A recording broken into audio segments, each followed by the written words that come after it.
السلام عليكم ورحمة الله وبركاته. اللهم صل وسلم وبارك على نبينا محمد وعلى آله وصحبه وسلم. لو أول مرة بتشوفي أسماء ما تنسيش تشتركي في القناة وتحطي اللايك وتشيري لو عجبك الفيديو. النهاردة إن شاء الله هنعمل مع بعض العجوة.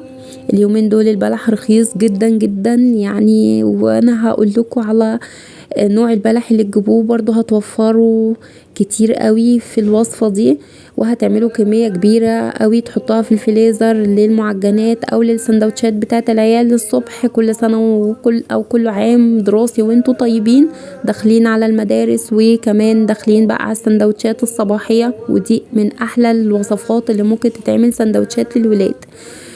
سواء بقى بيض بالعجوة او حتى عجوة بس، او قطع العجوة اللي ممكن تلفيها بستريتش وتديها لهم وهم رايحين على المدرسة. طبعا هندخل بقى على وصفتنا، بس قبل ما نبتدي تصلوا على النبي كتير كده عشان تحل بركة رسول الله في الفيديو. ويلا نبتدي في الفيديو الجامد جدا بتاعنا.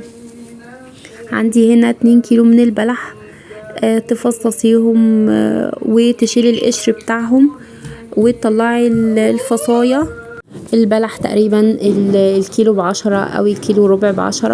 وكمان النوع البلح اللي بقولكوا عليه بيتعمل عجوة ده بيبقى شوية اللي هي مستوي زيادة عن اللزوم، يعني ممكن يبقى كمان ارخص من كده في السوق. هاتي بقى كمية كبيرة واعمليها بالمرة وحطيها في الفريزر، تنفعك وتنفع ولادك طبعا في المدارس، او كمان لو اديتيهم قطعة كده كل يوم الصبح تديهم طاقة وباور عشان يقدروا يكملوا بقية اليوم من المدارس للدروس لطلبات. وقت ما بتكوني محتاجة حاجة بتبعتيهم، فلازم على الأقل خالص يبقوا شادين حيلهم كده للتركيز والمذاكرة. تمام. انا هنا الكمية بتاعتي زي ما انا قلت لكم اهو، ابتديت اقشر فيها، ودي الكمية اللي متبقية. وكمان طبعا قعدت الولاد، طبعا كل واحد فيهم غسل ايديه وخلصوا معايا كده، ما اخدتش معايا بالظبط 10 دقايق.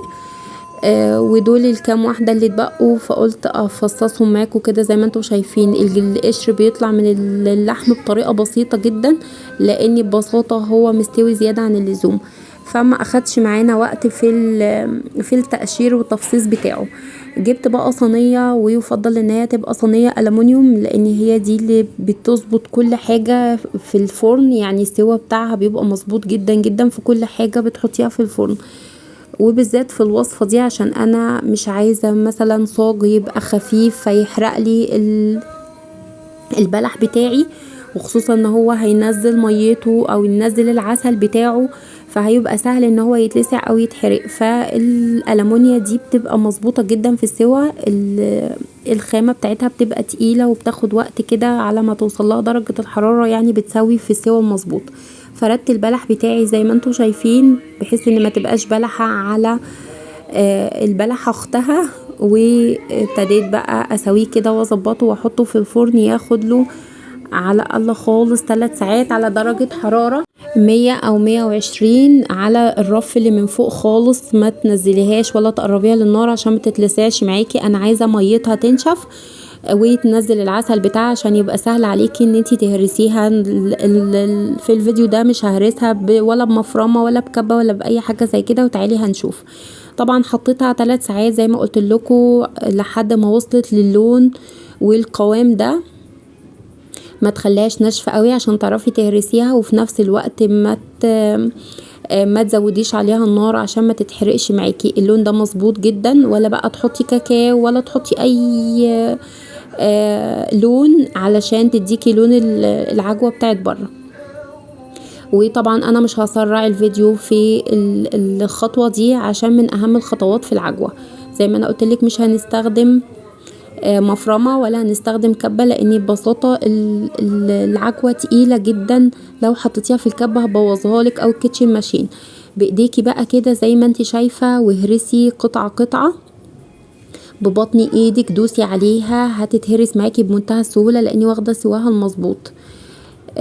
طيب هي كده هتبقى عجوة والله احلى عجوة ممكن تاكليها. بصي اللون، اولا اللون بقى كله موحد، وكمان كل ما تهرسي فيها اكتر هتديكي نتيجة احلى، كأنك فرمها بالظبط في الكبة او في المفرمة. بصي انا حطيت هنا معلقتين سمنه عشان تدي اللمعه الحلوه دي وتسهل معايا الهرس او الفرم. بايديكي الضغط اللي بتضغطيه بايديكي هتاخدي احلى عجوه. كل ما تشتغلي فيها اكتر او تهرسي فيها اكتر هتاخدي نتيجه احلى، كأنك بالظبط فرماها في مفرمة البسكوت او مفرمة اللحمة. بصي شكل العجوة عامل ازاي، وكمان لمعتها وطروانها من جوه ومن بره حاجة كده اللهم بارك ما شاء الله ما شاء الله، كأني بالظبط جايبة العجوة من بره. بصي شكل العجوة عامل ازاي.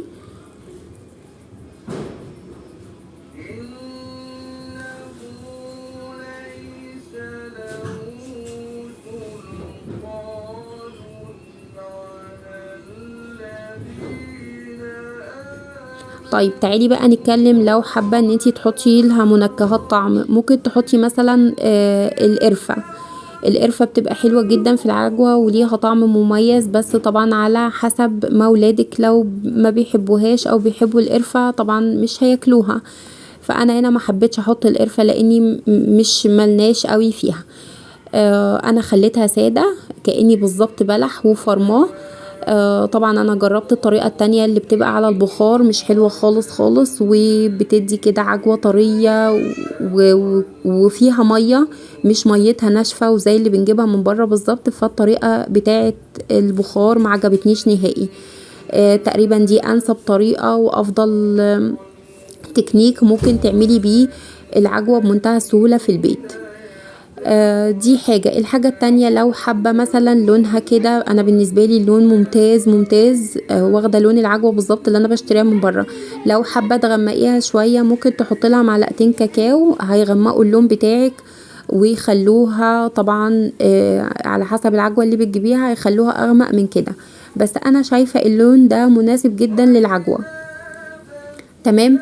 الحاجة التانية طبعا دي ملاحظاتنا عن الوصفة واللي ممكن تعملوه في الوصفة دي تغيروا من تكنيكها.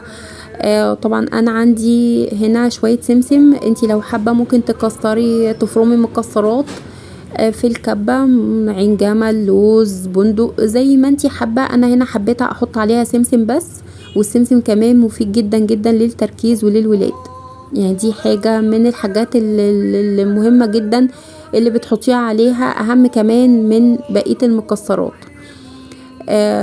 او طبعا على حسب الرغبة كل واحد زي ما يحب. انا هنا ابتديت اقطعها بعد ما حطيتها على طول، ولو حابة نتيجتها تبقى احلى كمان حطيها في التلاجة على الاقل خالص ساعة، هتبقى متماسكة وهتطلع قطعة زي ما انتوا شايفين، مش هتبقى ملزقة معايا في السكينة زي ما انتوا شايفينها كده. ممكن علشان خاطر هي لسه في البداية فبتطلع معايا برضو شوية ملزقة. لو انتوا حابينها قطع على بعضها ومن غير ما تلزق في السكينة، هي طبعا ما بتلزقش في ايدينا وهوريكم فيديو ليها دلوقتي. وانا بكورها كده بحيث ان انتي لو حابة تحطيها في معجنات ولا حاجة بتكوريها كور صغننة خالص مثلا لكحك، او لو حابة تحطيها في فتوت او اي حاجة زي كده، او البسكوتات اللي بالعجوة بتشكليها بمنتهى السهولة وبمنتهى البساطة. انا طبعا هنا بصوا زي ما انتوا شايفين هي ماسكة شوية في السكينة عشان لسه في البداية، ودي اللي بقولكوا عليها ممكن تكوروها كور. الوصفة جميلة جدا جدا، جربوها. البلح منتهى اسعاره بمنتهى الرخص اليومين دول، حاجة كده بسيطة جدا. حاولوا تنقوا البلح اللي ممكن تبقى القشرة بتاعته فاصلة من اللحم، وما تحاولوش تجيبوا المهري قوي عشان كمان ما يبقاش بايظ معاكم او يبوظ لكم الوصفة بتاعتكم، او بالغلط تحطوا واحدة تبوظ طعم العجوة. لحد هنا كده كان الفيديو بتاعي خلص. لو الفيديو بتاعي عجبكم طبعا فضلا وليس امرا تحطوا اللايك وتشتركوا في القناة لو مش مشتركين. انا عارفة طبعا تعليقاتكم بتفرحني جدا، وكمان اللايكات بتاعتكم والمشاهدات بتفرحني قوي قوي، يعني ربنا يصلح حالكم ويبارك لي فيكم. بيكم ان شاء الله القناة هتكبر، فكملوا دعمكم وكملوا جميلكم معايا وكبروا لي قناتي على قد ما بتستفادوا منها، او كبروا قناتكم انتوا على قد ما بتستفادوا منها. لو لينا عمر ان شاء الله اشوفكم فيديوهات جاية كتير. اسيبكم دلوقتي في حفظ الله ورعايته. كان معاكم اسماء. السلام عليكم ورحمة الله وبركاته. باي باي.